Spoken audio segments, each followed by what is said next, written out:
and I just always need something to do with my hands. Yeah. All right, so I'm going to turn. Signal me if I'm going crazy. Me too. So we'll just watch her. Cool. So. All right. Hey everybody, welcome back to the show. I'm your host, Serena, and I'm sitting here with Ashley today. Very honored. We are already talking, super excited, and will you please introduce yourself? Hi, my name is Ashley Miller. I own a yoga and bar business called Forever Yoga up in Round Hill, Virginia. I teach a lot of yoga to adults, bar, and as well as kids yoga. Yeah, kids yoga, we were talking, is fantastic. Such a great idea for kids, and there are so many kids that I've met throughout. I teach kids yoga as well, and it's really great, and we were just talking about how difficult it is, and I really admire you for being able to do that. Appreciate that. Yeah. So how long have you been practicing for? I've been practicing since I was 17, so over 20 years now. I'll date myself there. So over 20 years, but I've only been teaching for the last 3.5 years. Mm-hmm. Oh, so about the same amount of time for the both of us. That's amazing. That's cool. Yeah. I started with the kids yoga because I was formerly a guardian ad litem attorney, so a child abuse attorney. And I would use the yoga and the meditation piece with the kids I was working with. Mm-hmm. And they found such a sense of relief from it, and just able to get those feelings out, talk about it a little more comfortably, that kind of thing. Mm-hmm. And then once I had children of my own and I wasn't able to kind of leave that aspect at the office, I went with what I loved, and that was yoga. So kids yoga was a part of that, and I just took that and tried to make it as fun and exciting as possible. That's amazing. You know, most yoga poses are named after animals, so we do a lot of animal poses, a lot of animal sounds. And then of course that meditation, that quiet piece at the end to just let them relax and get, you know, especially dealing with any anxiety or stress, even as children, they do. Yeah, absolutely. Kind of let it release and let them get it out. Mm-hmm. Would you say yoga is for all kids? Like, do you think all kids would benefit from yoga? Absolutely. I have kids as young as 3 years old, all the way up until 17. Mm-hmm. And it's a different style that you teach depending on the age group and what they're looking for. But absolutely, because you get that physical piece out of it, you know, you get the movement, the gross motor movement that kids need, rather than being inside, but you also get that quiet time, kind of giving them a chance if they get frustrated or stressed out, giving them some techniques, some breathing techniques that they can use at school, at home, not just in our yoga class. Mm-hmm. And I really feel like the whole mind-body connection thing that's with yoga, because kids, they don't have like the motor skill.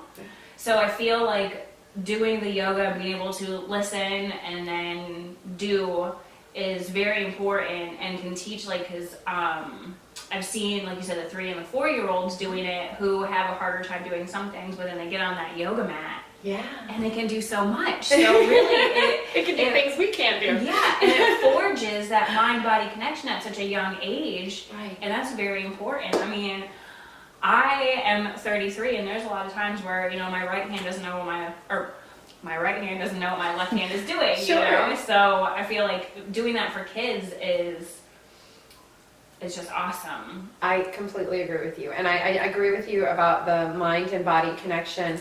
Not only that, when we talk about the older kids, right? I go into the basketball teams, and these kids are super fit. They're really athletic. They're great, but they can't touch their toes. Yep. So they're getting injured.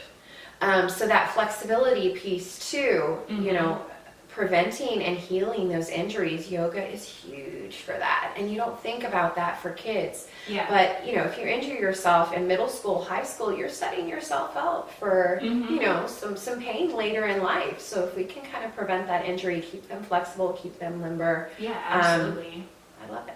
My husband tore his ACL playing basketball in high school, and that was, how long ago was that? 2006, 2005, Yeah. so a long time ago, and he still has pain in his knee from that happened when he was a teenager. So yeah, it's definitely very important, and then the yoga helps to build like the stabilizer muscles and everything, and builds such that deeper strength that even as an adult, if an older person going and doing yoga, starting later in their life can definitely help prevent against injuries. Absolutely. Also. Especially when we talk about slowing down yoga, maybe a yin yoga, restorative yoga. So yin yoga, if you don't know, you generally hold the poses 3 to 5 minutes. And the idea is there to break up the fascia, right? That fibers that surround the muscles and the ligaments and send the blood flow to that area, and that promotes the healing there. And I won't jump ahead, but we'll talk about barre, the same thing, working those little muscles. I think about your husband when you said that, those little muscles around the knee, just strengthening that there. I have a car accident knee myself, and I thought I wouldn't be able to run anymore, and I'm back to half marathons. That's awesome. And it's because of that, the barre and the yoga piece of it. So. Well, let's talk about barre too, and why it's so important to, or how even somebody who, like a bodybuilder, right, let's say, who wants to have those big oily muscles, why barre or yoga or even both is really important to incorporate into that heavy weightlifting. Think about doing squats. What's one thing you have to be so careful with squats is your knees. And a lot of times, especially for women, because we've got like all the hormones that make everything relax for like pregnancy and stuff, makes the knees really slippery and are really susceptible to damage. So doing barre, can you tell us more about, like, as you're in barre, how does that stabilize the muscle? Sure. Well, what I love about barre is that it's very low impact. There's not jumping. You can do pieces of jumping, but it's not necessary. So it's really easy on the joints. It's easy on the knees, the ankles, things like that. You're really focusing on those small muscles that you don't typically use in your normal exercise, running, cycling, that type of thing. So just strengthening those surrounding muscles around the knees, around the ankles, everything that really runners, bodybuilders tend to injure. Same thing with the yoga, just stretching it out, getting that flexibility so that you don't injure yourself when you're doing those squats, when you're doing that powerlifting. And again, it's just a great cross-training thing to do. What I love about barre as well is it's similar to yoga. You go at your own pace. You do what your body says for you to do. So you'll find everybody in my class is going at a different pace. Maybe you're not lifting your leg as high as I am or the person next to you, but you don't need to be. Just keep moving. Take a break when you need to. I take breaks. Everybody around us takes breaks. You need to do that. And so it's really easy to tailor it for your body, wherever you're starting from, whether that's, you're super fit and you need that cross-training piece, or you're just starting out, it's a great start. Yeah, absolutely. And I love it. I always recommend that when somebody is starting a fitness journey, to start with yoga and barre, because you are building those stabilizers. So I know a lot of people who use, like, say, the machines at a gym, or the Smith machine at the gym, where it's connected. The Smith machine is like the squat rack, but it's connected to the bar, so you don't have to like worry about falling forward or back. So using those kinds of things at the gym takes out the stabilizers completely. And so, like, then that person might be afraid to lift the free weights or lift heavier or something like that. So what I like to tell people is to start with yoga, start with barre, because you're strengthening everything that you're going to need to then, like you said, cross-train and go across all the other platforms. I don't think that there's anybody who does CrossFit that doesn't cross-train. Exactly. Or like you get the bodybuilders, bikini models, and everything who have the super cut, super large muscles. They do a little bit of everything. Exactly. So your passion for yoga is what brought you this far to where you are today. How does barre play into that? Where did the love for that come from? Gosh, there's so much yoga in barre. Barre is essentially basic ballet. If you're worried, I have no rhythm, I don't know how to dance, Either do I. When I told my mother I was going to be teaching barre, she laughed. She said, actually, you have no rhythm. How are you going to teach barre? And it's not about that, right? It's those simple movements. You add the Pilates, you add the yoga, and so you still get that great toning, strengthening, and the stretch and flexibility. So that's what I really loved about barre, was just the fact that it had that yoga piece in. It seemed seamless for me to go in and teach that. And for myself, just speaking personally, my family and my body type, we're very pear-shaped. And so I've always struggled with the lower half of my body, the thighs and things like that. You know, I told my students this, and it's not for everybody, but once I started teaching barre twice a week, I dropped 2 pant sizes in 2 months. It's just amazing what targeting those muscles that you're not used to using does. And perhaps that's not standard for everybody, but most of my students I talk to, they say, wow, if I consistently do it, and that's the important thing, it's the consistency. With everything. Right? I've really seen results. So whether you're looking for, you know, that look to get ready for summer, or you're just looking to feel healthy and strong, that mental piece, healthy and strong, that emotional piece, I think it does it all. It truly changed my life. It changed the relationship with my husband, with my family, with yourself, with myself, absolutely, with myself. Just it's my mental release, right? It's my stress reliever. Yes, and exactly. You leave the class feeling better than when you came in, and that's what I love. Yeah, and you touched on muscles you don't typically use. I hear that a lot when I'm teaching a yoga class, and because I love barre, I don't teach barre, I want to teach barre, so that'll be like my next thing that I do. Or maybe Aubrey should teach barre, and then she can teach me barre, and I'll teach her yoga, and I'll get all the way around. Perfect. But I hear that a lot, is like I stretched muscles or worked muscles say I didn't even know I had. I hear that all the time. So I think that's amazing, because again, the whole mind-body connection. Yes, there are 3 different muscles in your glute. Just right there. In your glute, and where people think that's one muscle. But it's 3 different muscles. Like, why does the inside of my butt, like well, that's your piriformis. I'm gonna actually just show you. You know, versus this side or whatever. You know, you learn more things about your body, and like you said, and then so you can't target fat loss, but you can target muscle strength. Exactly. So you said target, and I'm thinking target. So like as you're building the muscles in your glutes are so important for the whole rest of your body's strength and posture and everything else.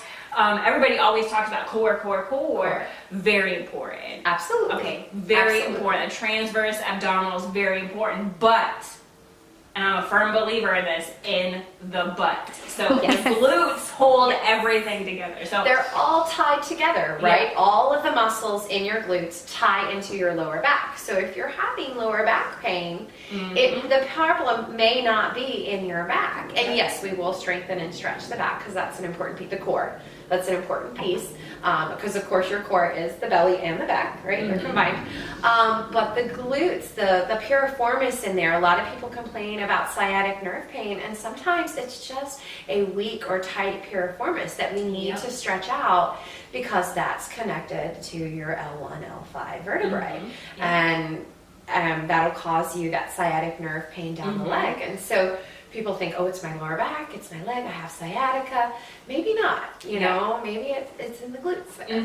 So, and it is. I'm not a doctor, but, you know, not a doctor. Not giving any health right, but at the same time, being trainers, we do have the accreditation to be able to say, you know, I notice you're walking and you're leaning a little bit to the right, or your left shoulder is a little bit held higher than the other side. Let's try this, or let's try that. So definitely, if you have these body issues like that, small pains and Little stuff, pains, ask your oh, instructor because we can suggest a stretch or Absolutely. Something you may not have thought of. You know, sometimes lower back pain actually comes from your psoas muscle, which starts right in here in your hip flexors. You wouldn't think that ties into your back pain. Yeah. So absolutely talk to your instructor and let them know. I'm always willing to even create a little sequence for you and send it to you, you know, to work on and similar to what you guys do, I'm sure. yeah, because it's a lot of fun and it's so fulfilling Yes. to be able to help somebody in that way because this is something that you're passionate about. So if you can use that to help other people, you know, then why not?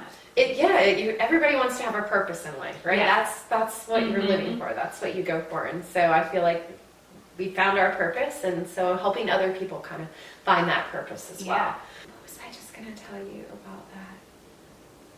Oh, I don't know if this is worth even saying, but I wish I had said it before. So people who are new, right? People who are beginners to yoga, and they're always worried, I don't know what I'm doing. Everybody's looking at me. But they're not. Everybody is so focused on staying balanced and where they what are. they're doing. Yeah, it's nobody. Yeah. Well, and it's Who scary because the cares? instructors and a lot of people are regular, so they're already very flexible and stuff. So Right. you see it and you think that you have to be. But that's the whole point of doing it. Right, Yeah, exactly. Is to get there. into that point. And you may never get to that point because your body may not be made to go that way. Exactly. And that's okay. Yeah. Some people don't know that the way that their hip, the ball and joint sits anatomically, your own personal structure is going to have a lot of impact on whether you can do front splits or Absolutely. not. You know, Absolutely. and May things not like be for that. you. So you told me about starting a program for people who have never done yoga before. Yes. Okay, so tell me about that So from what I- Aubrey said because that all ties in. Absolutely. So I'm really excited about it. It's an event that I've been planning. I'm calling it Overcoming Yoga Phobia for Beginners, right? It's a little intimidating if you've never done yoga or you've just seen it on TV or on YouTube. You see these really slim, trim, flexible people who can, you know, Put their foot on their pretzel head. and- yeah. And that's not reality. That's not what you're going to see in a yoga class. You will see some of those people, and that's okay. But the majority of the people are there because they don't have the flexibility that they want, and that's what they're going for.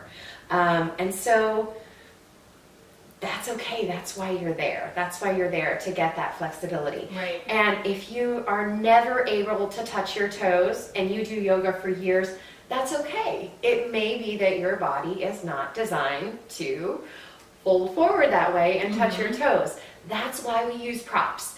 You know, we use I straps. love props. I do People, too. I offer I them love to blocks. people, and people, oh no, I don't need blocks. Well, Thank they you. look at it as a sign of weakness or Exactly. a sign of like, I can't quite do it. No, that's like saying, oh, I don't need a toothbrush. My finger will do the job. No, it's there to assist you, to help you, to be able to do more than you could on your own. Right. So even as a yoga instructor, you know, and practicing yoga for as long as I have, I love using props. I use them to do They everything. just make it so much more like, I want to say like yummy and delicious and warming and all encompassing, and it's like a big yoga is like a big hug, and and I feel like adding the props to that, it just emphasizes it. So whether it's the blocks or a strap or rolling up the blankets underneath your heels or anything like that, do it. Do it. You will like it. Yes. And if you don't, tell me and we'll talk about it. Right. Like we've been using tennis balls, right, for the myofascial release. And some people love it, some people hate it. But one student said it perfectly. You know, I feel like it's something that I can put in my toolbox. That when I'm really hurting or I just need to stretch it out, I know where to put the ball, how to do it properly, whether it's with the foam roller, the tennis ball, like you said, rolling up the mat, slipping it behind the knees. Yeah, just adding to your... Yeah. And then, because Aubrey and I we lift weights, and we have a really good time doing that. But a lot of times, like you were talking about with the fascia, it just kind of like tightens right up and is really uncomfortable. Well, so I'll take lacrosse balls because they're smaller. Smart. Yep. Or you could use golf balls like here in the low back. But Or if it's too painful, I found kids' tennis balls are a little bit bigger and a little more flexible, squishier. So start, if you're really in pain, start with the kid tennis ball, move to the tennis ball, and then go from there. yeah, so being able to do that myofascial release for yourself and not maybe going for that deep tissue massage. Because I tell everybody, and now, again, not a doctor, but when I'm doing yoga and I go into a nice deep twist and you can hear my back crack all the way up, Yes. it's like I'm my own chiropractor. Exactly. And like I'm my own masseuse. Right. Because you're just loving your body so much with the yoga that it's magical. And you can control it. Yes. Is what I love. You can, oh, that's too far for me. I'll take it back a little bit, or I could go a little bit more.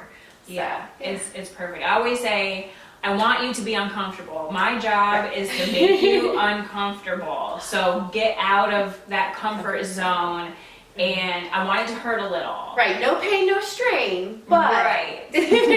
You want to hurt just enough that change is happening yes. in that discomfort, but not so much that you're like, oh God, I need to go to the hospital now. Right. So, but there's that it's definitely a fine line. And that's when you listen and talk to your yoga teacher and Yeah. listen to your body, exactly, and talk to your teacher. Don't be afraid to talk to them and let them know how you're feeling. It's our job. Yeah. And we do it because we love it. So definitely ask questions.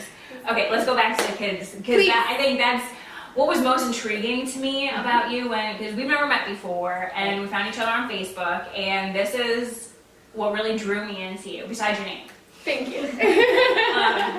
So now, and I know this is probably not the same, but I'm going to tell you my experience, and I would like to know how yours would be similar or different. Great. When I was in Somerville, I was teaching kids at the YMCA, and that was just like a kid class, no big deal. I was also leaving from the Y, still through the Y, but being sent out to a school. After school hours, I would do yoga with kids who might have gotten in detention or repeat offenders, kids who were having a hard time in school, maybe either bullies or being bullied or, things of that nature. Kids who were kind of like having a hard time. And it was the most the kids I taught at the Y who were there because their parents wanted them to be in the yoga class while they were taking spin or something was different than teaching the kids at the school, because by the end of the school year, the difference in behavior, and these kids weren't in detention as much, and they wanted to be there, and their change in the mindset, Right. And the way phenomenal. they handle those feelings, and usually it's they don't know how to handle these feelings that are inside. They do know. Generally, a child does not want to act out. They don't want to be bad, right? There's many reasons they act out. They'll act out for attention or because they just don't know how to control it. And yoga does. It gives them a way to focus inside. How am I feeling? How can I let this go? What do I need to do to address it and make myself feel better? And maybe you don't leave feeling great, but you definitely give them the tools to be able to do that themselves and kind of regulate that behavior that they haven't learned yet. They don't have that adult brain, right, to control that. Life experiences and all different kinds of things play into that. Absolutely. Now, I think for me, or for them, it was the pranayama. And so can you touch on that, like from your own experience with the kids, different breathing techniques and how? Yeah, definitely. If you can get them to have an open mind to the breathing techniques, that's step one. Just something as simple as doing a bubble breath, right? So deep breath in and you blow out to the count of 10, because you have to blow slowly when you blow a bubble. So you have them even practice with the bubbles. Blow out. Try that as an adult. do it 2 or 3 times, and you scan your body, you feel this sense of calm. Okay, maybe this isn't a big deal. How can I now go forward? Some other ones, some grounding techniques that we use, right? So look around for 5 things that you can see, 4 things you can hear, 3 things you can taste, 2 things you can feel, you know, that kind of thing, and kind of just bringing them back in touch with how they're actually feeling inside, maybe able to put a label on that, because a lot of times they don't know what they're feeling or how to describe it. So they can't talk to their parent and get that help to release that anger or whatever it is. I'm trying to think of some other examples. Yeah, I agree with you. It's definitely that breathing piece, just for adults and kids, to be honest with you. Yeah. And you're seeking out to do therapy, yoga as therapy for children. With, you said in abuse situations and foster situations? Well, my actual, going forward, I am teaming up with Virginia Psychiatric Care, and so what I'd like to do is, you have to get a special yoga training certification. To call yourself a yoga therapist, you have to go through yoga therapy training under the International Association of Yoga Therapists. And so it's a 2 to 4 year process. Oh, wow. And it's like other therapy programs. You can choose to do anxiety and depression, you can choose to do PTSD, you can choose to work with people with strokes. So my thought is I am focusing on anxiety, depression, and PTSD. So I can work with young kids as well as teenagers in individual yoga therapy and group therapy to help them really work through that anxiety and depression without the use of medication, or maybe in combination with the medication. But the idea is to give them another holistic approach to manage that. You know, maybe the medicine isn't working for them, or maybe they need something more.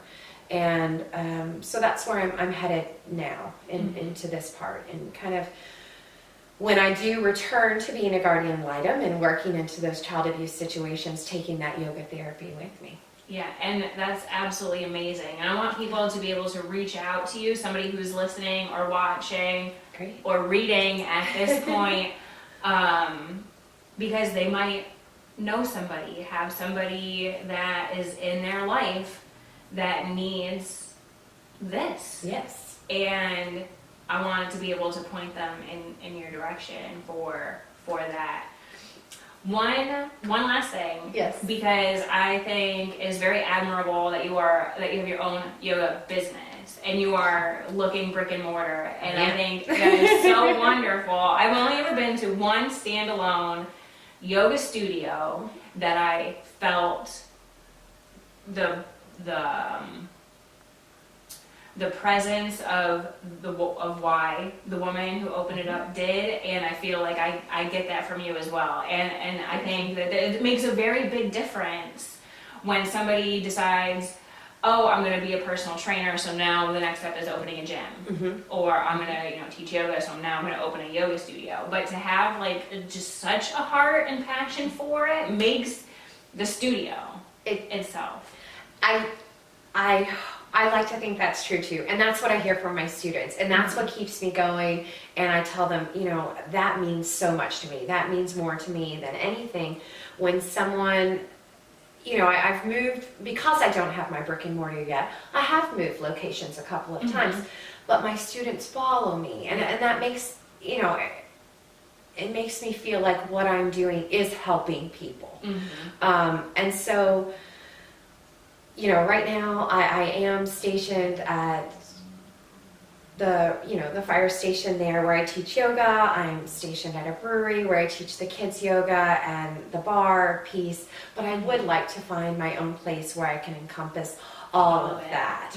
And even, maybe expanding my education on it, right? Adding some massage therapy to that and things like that. So, just kind of getting over that fear and going out for what your purpose is in life. Follow your heart, and what you got to lose? Well, like 100%, and I feel like with everybody that we're bringing on to the podcast has found that thing, whether it's, we talked to a CrossFit woman, we have spoken to nutritionists, and so people from all walks of life, in all different professions, and they all come down to exactly what you just said. You have the passion for it, so do something with it. That's what it's all about. Exactly. That's what life is all about. So, whether you think that you can or you can't,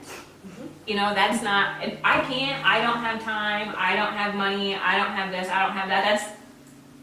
I call bullshit. Excuse my language. I call bullshit on that. Okay. Like we said, Aubrey and I, who were talking before, said it's not whether you don't have the time, it's whether you're making this the priority for yourself. And I think that what you're doing is it's inspiring to others, so you might have some yoga students that say, because it was a yoga teacher that inspired me to be a teacher. So you're inspiring other people to do what you're doing, and it's true, and we need more people who are inspiring other people to do not necessarily what we're doing, but to do good things. Yes. To follow their hearts, to follow their dreams and things of that nature. So you're amazing. You likewise. And I appreciate you coming on. It's been such a pleasure talking with you. All of your information, your Facebook, your website, anything like that, how people can get a hold of you, I will link that in the description box on the podcast, on the YouTube, and I'll also be in like the blog post that I'll write to go along with it, so that anybody listening or watching that wants to connect with you will be able to do so. Contact me, please do. Don't hesitate. I'm happy to talk. As you can see, this is my passion. This is what I love to do. I love to talk about it. So I'd love to talk with you.